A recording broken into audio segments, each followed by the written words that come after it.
Almost immediately after we learned about the FBI search of Donald Trump's home in Mar-a-Lago, the right-wing backlash began. Just minutes after the former president confirmed the search was taking place, Republicans on the House Judiciary Committee, led by Congressman Jim Jordan of Ohio, fired off an impassioned tweet. Quote, "This is what happens in third world countries, not the United States. Doesn't the FBI have better things to do than harass the former president?" And Congresswoman Marjorie Taylor Greene of Georgia posted this rallying cry that reverberated around far-right Twitter. Quote, "Defund the FBI." House Republican leader Kevin McCarthy even issued a direct threat to Attorney General Merrick Garland and the DOJ. Quote, "I've seen enough. The Department of Justice has reached an intolerable state of weaponized politicization. When Republicans take back the House, we will conduct immediate oversight of this department, follow the facts, and leave no stone unturned. Attorney General Garland, preserve your documents and clear your calendar." And on Fox News, the pro-Trump propaganda machine, well, it kicked into full gear. A dark day for our republic, the Department of Justice, the rule of law. This is the worst attack on this republic in modern history. They say banana republic. I think it's an understatement because it really feels like we are there. This is some third world bullshit right here. I think there's going to be some more action you're going to see out on the streets from the base after they see this. When we get power back, it's time to hold everyone accountable. Trump supporters went even further online, making dangerous comments, many of them even suggesting that it is time for a civil war. And violent rhetoric appeared all over far-right message boards, like on the Donald, where the top comment was, quote, "Lock and load."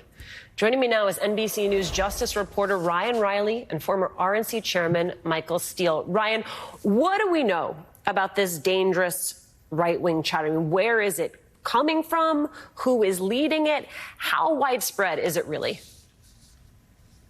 Yeah, it's pretty widespread, and what was especially interesting about that particular post on the Donald website, as my colleague Ben Collins and I reported, is that one of the top comments there that mentions a cold civil war is actually from a current January 6th defendant who is awaiting sentencing.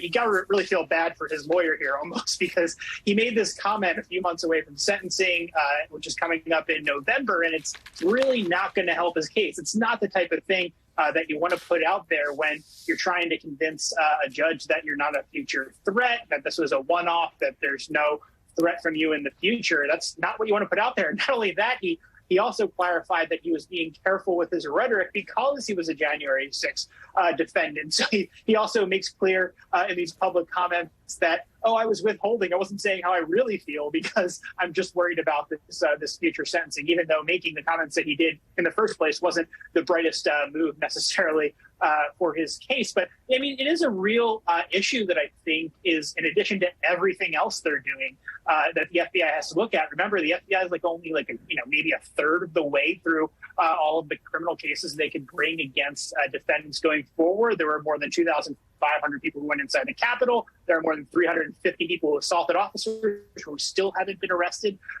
So this is just a massive investigation. Throw on top of that the Trump search, as we saw. Throw on top of that all of these threats. So there's going to be some stuff that slips through the cracks, frankly. It's like there's no way that they can handle all of that's coming at the same time. So if something happens in the future, I think that's something that we just have to really be aware of. They're just really stretched. Hey, Michael, that's the online chatter, but then you also have elected Republicans going after DOJ, basically cutting and pasting their favorite lines from Trump's statement into their own Twitter feeds. My question is, are they as loyal as their public statements would lead us to believe? Where else are they going to go? When have they shown a loyalty to anything other than Donald Trump? Not to the party itself, not to the country, not to its own members of the caucus. I give you Liz Cheney and Adam Kinzinger. So that loyalty is a one-way street. Kevin McCarthy will find that out soon enough. And the reality of it is there is a price to be paid for that.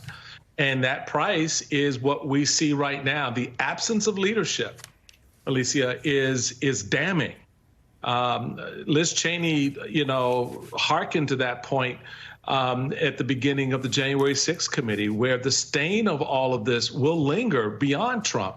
In fact, this is less and less about Trump now because the infection has so fully moved inside the bloodstream of the party. Trump is not the animating character any longer. Right. And so to the point.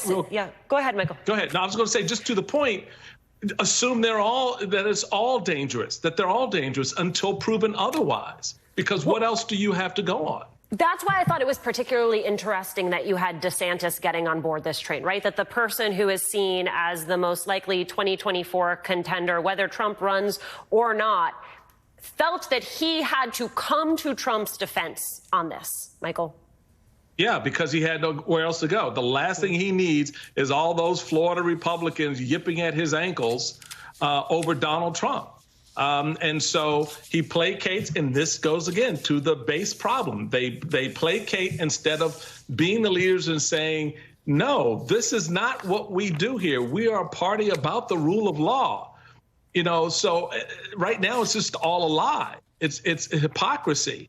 But they will play to that point because they don't want to be on the wrong side of Trump. It is going to be a study in culture and political science for quite some time to come to understand exactly what it is this man has on these people to make them act so damn stupid. Well, perhaps to that point, Ryan, I wonder what you have heard from your sources about this breaking news about Congressman Scott Perry's cell phone being seized by the FBI today.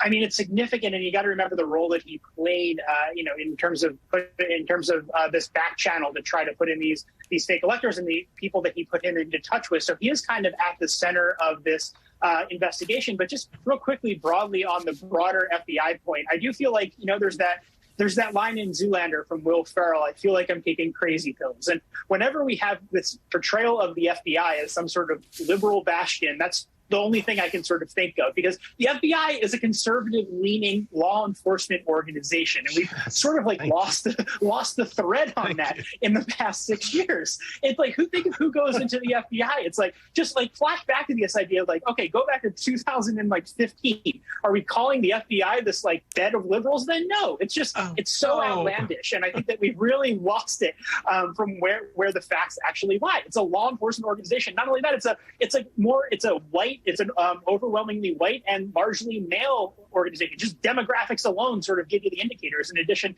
to all of the factors about the backgrounds of people who typically go into the FBI. It's a conservative-leaning organization, full stop. That's what we should sort of remember about this. So these attacks on the FBI are just very sort of out there and outlandish. Ryan Riley, Michael Steele, thank you both so much.